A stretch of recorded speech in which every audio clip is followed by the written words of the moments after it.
So guys, good morning. Katatapos ko lang mag-warm up. Ngayon meron akong issue dito sa aking sasakyan. Ngayon. Nagka-hard starting siya, pero pag umi-start, medyo palyado. Sa hatak naman niya, okay siya. Kahit nga naka tersera ka, kayang-kayang kumaliwa. Problema lang, pag idling, mararamdaman mo palyado. Hindi consistent yung kanyang pag sinabing hindi consistent yung laro niya.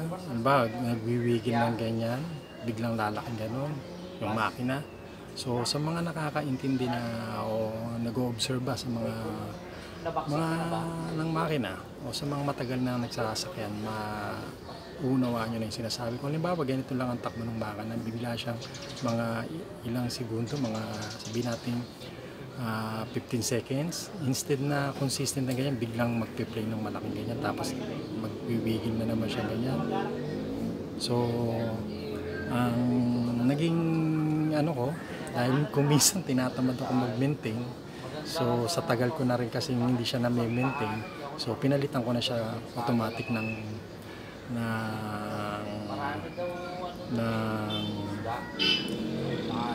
air filter, fuel filter, spark plug, so tsaka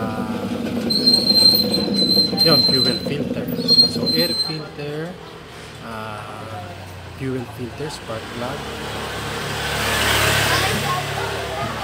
tsaka basta yun, air filter, fuel filter, spark plug.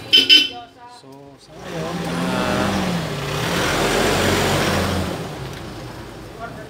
so napalitan natin yung mga ganong basic, pero hindi pa kompleto. Dapat kasama sa basic na papalitan mo condenser tsaka contact point. So ngayon, ganun pa rin siya. Pero nung napalitan natin yung spark plug tsaka air filter, napalitan natin yung spark plug tsaka air filter tsaka fuel filter, ang ganda ng hatak. Kasi alam niyo naman, ang gamit ng spark plug pag nabago, tsaka yung air filter natin, tsaka yung fuel filter natin, magkakasama yan na kailangan sa combustion chamber natin. So guys, medyo tinatamad talaga akong mag-maintain ngayon ang sasakyan ko.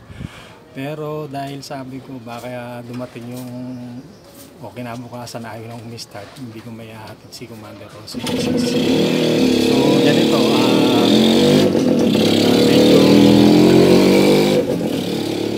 medyo tinatamad talaga ako, pero kailangan gawin.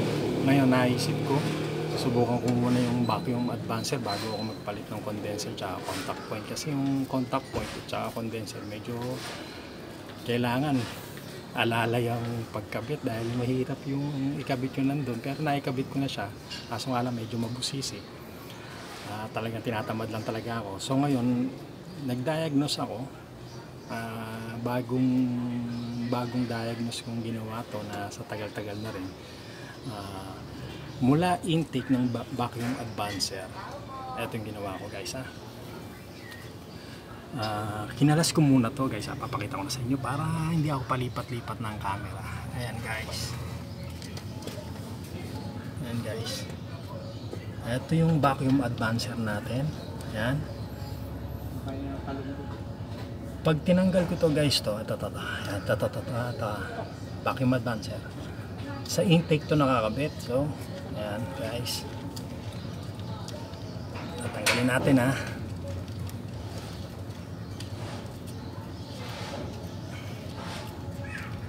Ngayon, once na halimbawa ganyan guys, tapos in-start nitong makina, ang mangyayari sa kanya guys,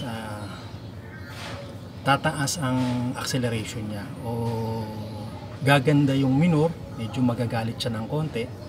Pero pag tinanggal na, halimbawa naka-start na ang makina natin, tanggalin mo siya, ayan, ang magiging resulta, medyo tataas yung ating RPM or magre-revolution siya, medyo magiging kondisyon.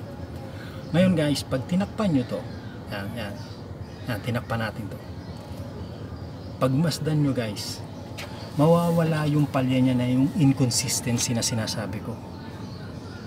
So yung palyado niyang yung halimbawa yung makina nagbibigil ng ganyan, nagbibigil.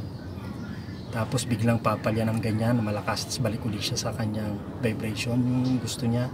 Tapos bigla naman mga ilang segundo. So ngayon guys, ang nangyayari sa mga diagnosis ko, possible na ang problema itong vacuum advancer. Kasi ang reason ko, possible na hindi niya na isasara ng gusto tong, kasi ang pagkakaalam ko to, mayroon siyang vacuum na dapat nakasara siya.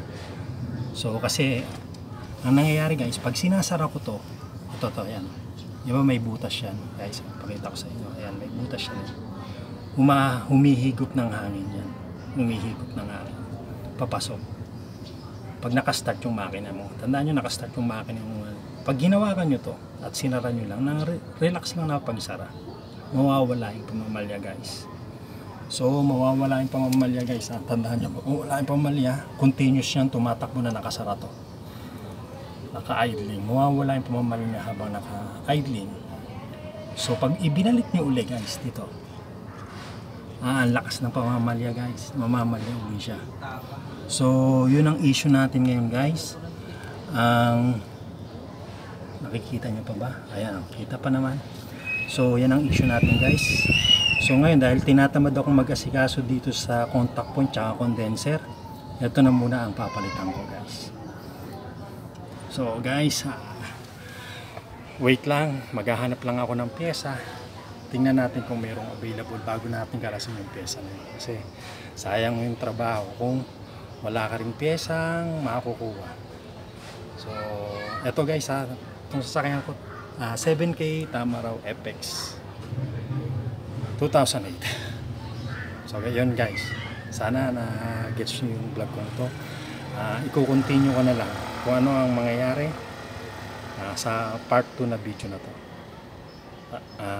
Abangan nyo na lang. So guys, salamat sa Diyos.